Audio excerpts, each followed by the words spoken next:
today's review is on my very first Nissan GTR from initial model. Yes, it's my very first one because I missed out the first wave of GTR, but here's the point, I'm not trying to chase back what I have missed because the process is always very costly for a brand like initial model, and I wouldn't be able to enjoy this hobby due to financial constraint and as much as I should. So I'm very thankful that initial model has decided to come out with a second wave for Pandem GTR, and while checking with collectors who have both the GTR, there's actually a difference. There's a wheel variation, the paint is different as well. I believe the first wave is in pearlized finish as compared with the gloss white, and also the front is different as well. And now let's take a closer look at the Pandem GTR R35.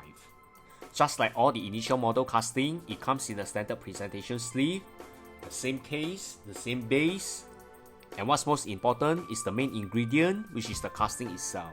As a GTR lover, I think this is very impressive. The white may be a little bit too stark for me, but in terms of details, I think it's nice. I really like the overall presentation of this.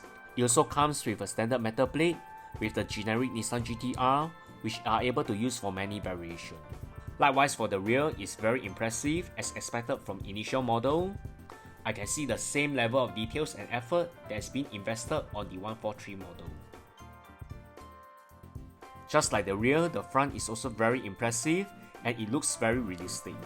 I think overall this casting is a killer. I can see why my friends and a few collectors around me going gaga over the initial model GTR. I think it's true. One thing for sure, the wheels doesn't roll and that's really expected. The proportion and alignment is really accurate. Very glad that my first GTR is this casting in white, and good casting like this is always worth the wait. More videos coming, and remember to like, share and subscribe to this channel. Thanks everyone, bye!